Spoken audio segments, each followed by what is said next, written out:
कि आपको ये मूर्ति बनाने की क्या जरूरत है, उनसे जाकर बताना। इन मूर्तियों की जरूरत इसलिए होती है कि अपनी नई पीढ़ी को यह समझाया जा सके कि जब तुम्हारे लोगों को कोई आएगा बताएगा कि तुम गुलाम हो, तो तुम्हारे बच्चे जब रानी दुर्गावती, टंटिया मामा, बिरसा मुंडा, जयपाल सिंह मुंडा, बाबा साहब भीमराव अंबेडकर, डॉक्टर राम मनोहर लोहिया, इनकी मूर्तियों के सामने खड़े होते होंगे तो वह सीना तान करके कहते हैं हमारे पुरखे शासक रहे हैं और उनसे उनका इतिहास जानेंगे, तो आपके बच्चों को कोई गुलाम नहीं बना सकेगा। इसलिए इन मूर्तियों की जरूरत होती है। और इसलिए मैं आपको बधाई देता हूं, किसी देवी देवता, किसी और की मूर्ति बनाने की बजाय आपने अपने पुरखों की मूर्ति बनाने का काम किया है। और अभी आनंद राय जी और हमारे प्रोफेसर जितेंद्र मीणा, हम लोग जब आ रहे थे तो इनकी तस्वीर एक सोशल मीडिया पर देखी। एक गांव है जहां 5-5 मूर्तियां एक साथ हैं। मैं तो आपको बधाई देता हूं, जहां मूर्ति लगी होगी बड़े दिनों तक तो आसपास कुछ लोगों को नींद नहीं आ रही होगी। सही है कि गलत? क्या बहुत आसान नहीं क्या ये मूर्तियों को लगवा देना? लोग बेचैन हो रहे होंगे। फिर कुछ सरकारी मामा लोग जो मुख्यमंत्री बने हैं उनको लगा होगा कि ये पीले गमछे वाले तो बड़ा एकजुट हो रहे हैं। भाई आज भी तो यहां से पैगाम जाएगा भोपाल तक कि हुजूर वहां टेंट नहीं था, पानी बाल्टी में रखकर लोग पिला रहे थे, कोई बहुत ऐसी व्यवस्था नहीं थी और कोई बहुत पैसा देकर के लाई गई भीड़ नहीं थी। फिर भी ये पीले गमछे वाले अपनी प्रकृति के सामने इम्तिहान देते हुए पूरे दिन बैठे रहे और उनसे आपको डरना चाहिए। और भोपाल वालों, आज आपको नींद नहीं आ रही होगी, ये हमें भरोसा है। क्यों नहीं नींद आ रही होगी? क्योंकि जिस प्रदेश में 20 से 25% आदिवासी जनता हो, क्या वो वोट देने के लिए एक संख्या है? कौन सा काम आज तक इस मामा मुख्यमंत्री ने ऐसा किया कि वो आदिवासी का वोट लेने आएंगे? कोई काम किया क्या? बताइए आप लोग। मैं तो भाई उत्तर प्रदेश से आया हूं, हमारे यहाँ तो रामराज्य आया हुआ है, पता है कि नहीं आपको? हमारे यहाँ तो अलग ही कहानी है रे भाई। आपके यहाँ तो इतने ताकतवर लोग हैं, कहीं जय संगठन, हमारे मित्र बैठे हुए हैं। हमारी एक शेरनी बहन, मुझे अच्छा लगा जब ये बहन बोल रही थी और आप उन्हें शेरनी कह के पुकार रहे थे, मगर मैं उनकी पीड़ा के साथ अपनी बात जोड़ना चाहता हूं।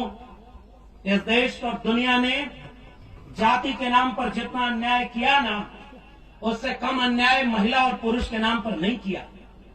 महिलाओं को और दबाया, महिलाओं को घर से नहीं निकलने दिया, महिलाओं को पढ़ने नहीं दिया, महिलाओं को सार्वजनिक जीवन नहीं जीने दिया।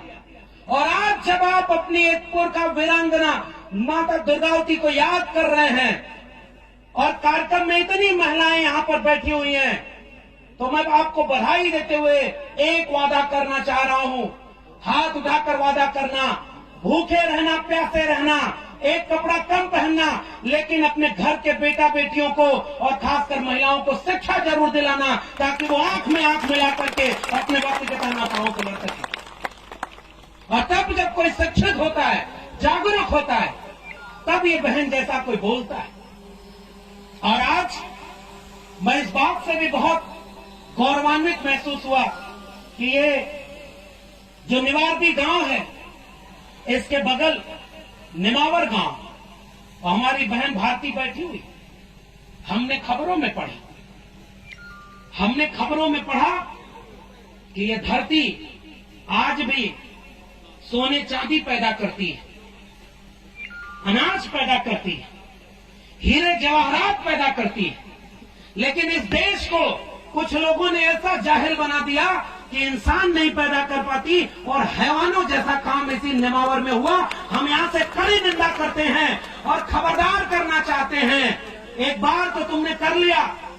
और ये जो भारती बहन बैठी हुई है, अभी जब बहन ने बताया कि जहां भी अन्याय होता है, जहां भी सामाजिक और सांस्कृतिक कार्यक्रम होता है, ये बहन जिसने अपने परिवार को खोया, ये चाहती तो चुपचाप और साथ में घर में बैठ जाती, ये टूट जाती, कमजोर पड़ जाती।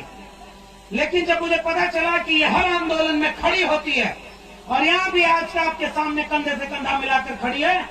तो मैं आपको बहन ये वादा करना चाहता हूं कि हम शर्मिंदा हैं कि हमारी आंखों के सामने ये सब हुआ और हम कुछ न कर सके, लेकिन हमारी हिम्मत भी आपको मिले।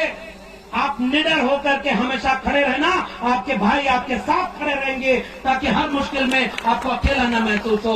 और उन जालिमों से ये भी कहना चाहते हैं कि खबरदार, आइंदा कभी ऐसा जरूरत की तो इस देश और दुनिया में जो प्रकृति को पूजते हैं वो करारा जवाब देंगे। इस बात का भी याद रखना, और ये बात कभी भी वहां तक न जाने पाए, इस बात को आप पहुंचाइएगा कि अब आप किसी के जुल्म को सहने वाले नहीं हैं। अब ईद का जवाब पत्थर से देने के लिए भी तैयार रहिएगा और भारत के संविधान के हिसाब से करिएगा। और इसलिए मैं आपके बीच में आया हूं साथियों, वक्त बहुत खराब है और आप इस मंच को इसलिए सजाए हैं। देश के आजाद हुए 75 साल हो गए, देश में संविधान लागू हो गया, सब कुछ चल रहा है, लेकिन आज भी अगर इस देश की आदिवासी आबादी को इस बात के लिए संघर्ष करना पड़े, आंदोलन करना पड़े कि ये जल जंगल जमीन पर हमारा हक है, हम इसे आपको छीनने नहीं देंगे। सजग रहिएगा। कुछ लोग आपके लोगों को तोड़ करके ले जाएंगे, उनको भी पीला गमछा पहनाएंगे। और मैं एक तस्वीर देख रहा था, ये हमारे बड़े भाई आनंद राय जी हैं, बड़े फाइटर व्यक्ति हैं, इन्होंने एक तस्वीर सोशल मीडिया पर लगाई कि भोपाल का ये मामा मुख्यमंत्री हो या दिल्ली में बैठे हुए सरकार का राष्ट्रीय अध्यक्ष हो, जीवन में शायद पता नहीं पीला गमछा कभी लगा हो या न लगा हो, चुनाव नजदीक आया तो सारे पीला गमछा पहन करके रैली कर रहे हैं। सब पहन लिए पीला गमछा, इसका मतलब समझ रहे हैं? आपकी ताकत तो ताकतवर हुई। उन्हें पता है कि अगर हम ये गमछा नहीं पहनेंगे तो हमें अपना नहीं मानेंगे, लेकिन ये मामा और फूफा बने लोग अभी भी इस देश के कमेरा लोगों को इतना नादान समझते हैं कि वो पहचान नहीं पाएंगे क्या कि किसके गले में वोट के समय पीला गमछा है और किसके गले में संघर्ष के समय पीला गमछा है। इन दोनों के फर्क को पहचानिएगा। जो मौसम बदलने पर रंग बदल करके आपका वोट लेने आएंगे, सजग रहिएगा। किसानों पर गोली चलवाने वाले, आपके जल जंगल जमीन को छीनने वाले, इस देश का संविधान बदलने की बात करने वाले, इसे हिंदू राष्ट्र बनाने की बात करने वालों को एक वोट भी गलती से मत दे दीजिएगा।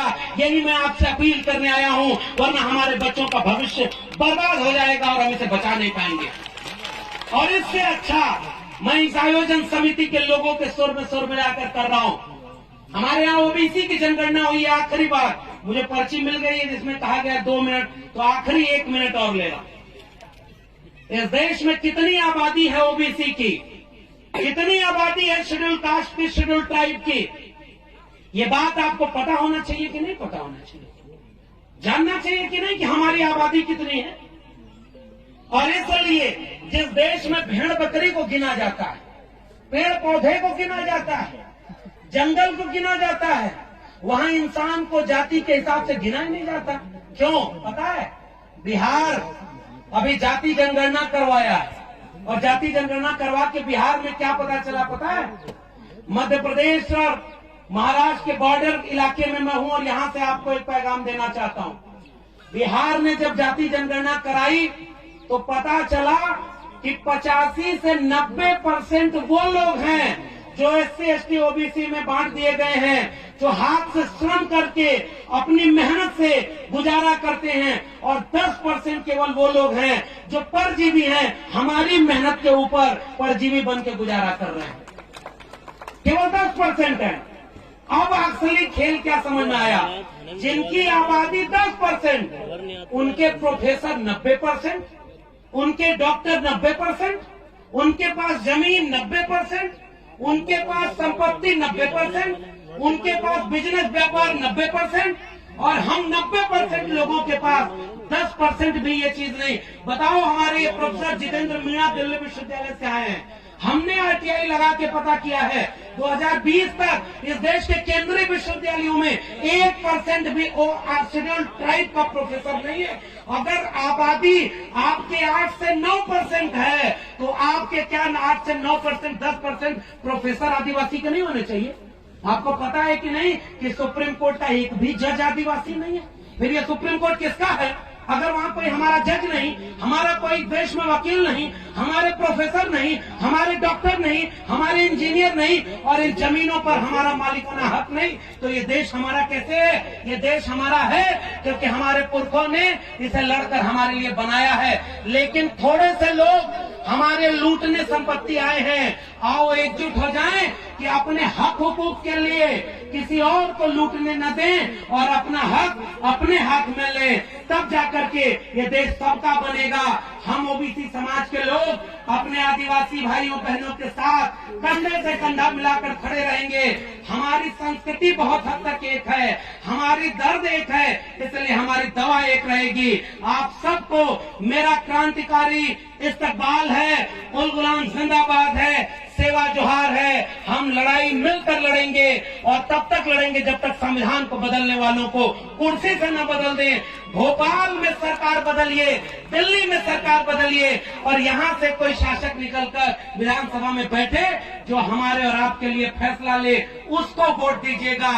इस बात को याद करते हुए मैं आप सबसे